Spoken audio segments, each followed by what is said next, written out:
There's a reason why some plants get popular. They're easy care, they've got lovely flowers, fragrance, leaves that look gorgeous, and they're wildlife friendly. And then they get so popular that they fall out of fashion and we forget about them. So I've come here to Hever Castle to talk to head gardener Neil Miller about some of the stars in the garden that actually you might be overlooking when you're thinking about planting your own garden.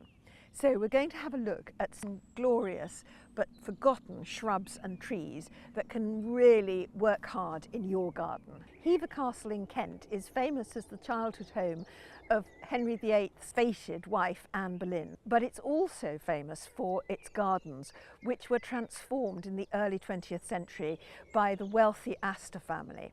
And it's got some of the most beautiful arches and statues and walls that you'll see anywhere in a garden.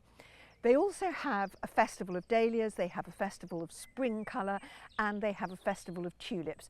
So it's really worth visiting at any time of year. So Neil, we're here at Hever Castle to have a look at some shrubs that have fallen out of favour. They've perhaps been seen as a bit old-fashioned, but they were once very popular and probably for a very good reason.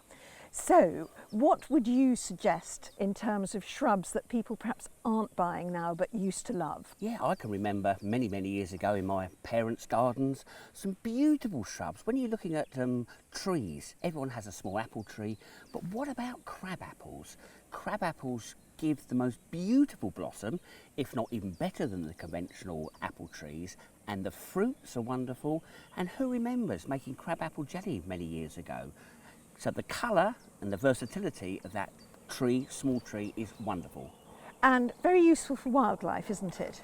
Absolutely wonderful. With crab apples, is there any special care that they need or anything we need to think about when we're choosing them? Have a look at the size of them. Obviously, if you've got a small garden, middle-sized garden, some crab apples will grow extremely kind of tall. You must read the label in the garden centres and nurseries. See what size it grows to. If it likes, most of them like sun, some partial shade, but do your homework beforehand. There's always something out there for your own garden. So looking at the shrubs, now it's very rare you can hear a good word said for Forsythias. But you have Forsythias here, they're looking great. Are they scented? They are, very slightly scented. And yes, as you quite rightly said, Forsythias, oh my goodness me, in the 70s, and they got a bit municipal. You saw them on council roundabouts. But have a closer look. That vibrant yellow splash of colour this time of year is knockout. The bees, the early sort of bumblebees that are out, will go in there and start pollinating. And I think in the past we've probably seen them trained against the wall, and if they're not pruned carefully, they get really kind of woody and thick. But we actually prune ours so they're sort of freestanding, so you can actually have a shrub. So you don't necessarily need a wall or a trellis to put them on. If you buy it and then keep it sort of pruned, make sure you prune it later on in the year, because you obviously don't want to prune all the flower buds off it. But really, a freestanding Forsythia, and that splash of colour this time of year, what more could you want? So the next one that people perhaps don't appreciate is laurel, because I think of laurel hedges, but going around the garden here, there's some really beautiful flowers, and I don't think I've ever seen flowers on laurel before. No, that's right. Yeah, laurels, mainly people buy them as a hedging, and they're cut religiously every month. So you never get to see the flowers. But if you've got a laurel, or the Portuguese laurels, leave them as a freestanding shrub and you will get wonderful flowers this time of year. Long sort of racemes of the whitish beige, great for the wildlife, and they just look really good. So sometimes with a shrub, we always prune them to keep them chip shape, but let them do their own thing sometimes and see what they can. And the flowers are really, they're quite a talking point this time of year. And in fact, with the laurel, you'd be pruning them in late spring after their flowers, or early summer, wouldn't you? Yeah, that's right. It's sort of not rule of thumb, but majority of shrubs that we're talking about today is really, when you prune them after flowering, as soon as they finish flowering, and then you can sort of guarantee a lovely flush the following year.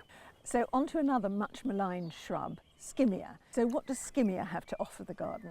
Again, Skimmia, I keep going back, to my childhood. I remember, again, in the gardens, the wonderful, beautiful flowers. There's the male and female and the fertile.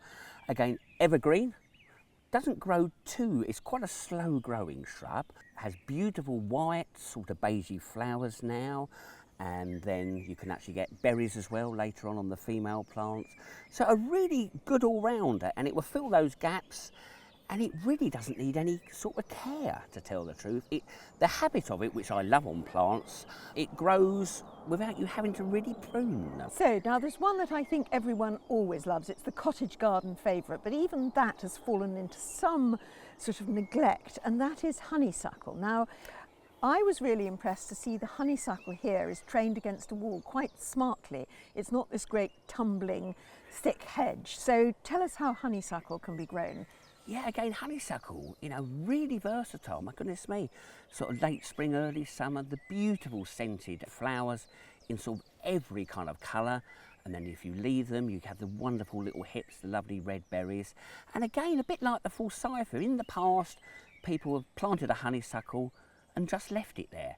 Really is, you need to kind of give it a light prune later on each year and keep it trained. And if you keep it trained, it sort of promotes more flowers.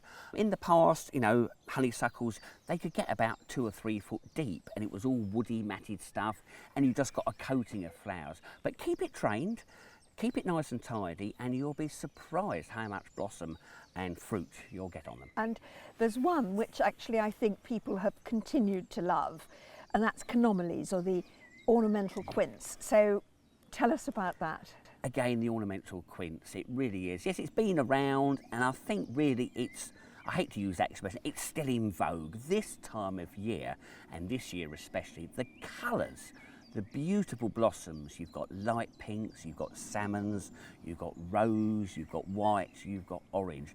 It probably is, it's sort of, when it flowers this time of year, you have to take a step back, because it could be a gloomy day, and you've suddenly got this huge flash of colour. And then you have the wonderful ornamental fruits later on in the year. So a really good, again, a bit of pruning just at the beginning, later in the season.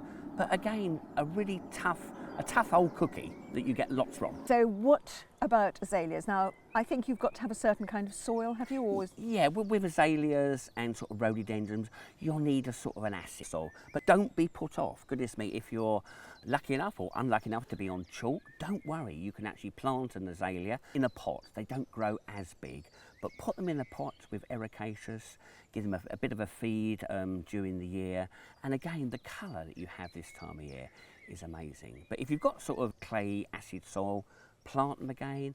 And I don't know if I'm getting older, but I love these side of shrubs because they look after themselves. You put them in down, you water them in, you give a bit of care for the first 2 to 3 years, and they will then just kind of shine without any really help.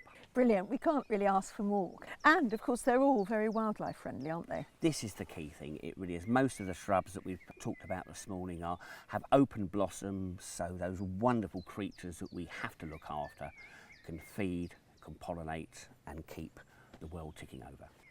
So yellow has been a much maligned colour in gardens, but actually it's wonderful at this time of year. And there were 2 old-fashioned yellow shrubs that I saw that actually I think could make anyone's heart sing. And one was Mahonia, very much beloved of car parks, but so much better. And the other was something I can't pronounce, but I'm sure you can. Quite rightly said, yellow sometimes can be a bit garish, a bit clashy in the gardens. But I think at this time of year, when you've got the lushness of the green coming through, it really does complement the colour yellow. And do you have any tips on Mahonia? Mahonia, again, the Oregon grape, really is, you've got to be a bit careful if you're pruning it because it can be a bit prickly. But to tell the truth, my God, it's one of my loved ones. They look after themselves. Word of warning, sometimes, a bit like myself, they have a year off. They may not necessarily flower every year, so don't worry about that. But really, again, and my best tip is you've got to talk to your plants. You talk to them, they will really benefit. Lovely. So tell me about weeping pear. This looks absolutely beautiful. Again, the weeping pear, not necessarily a pear in the conventional way, but this time of year has wonderful sort of silvery blue. A lot of people get it muddled up with the olive. Has beautiful silvery kind of grey, kind of lovely kind of leaves, and beautiful sort of semi-fragrant white flowers this year.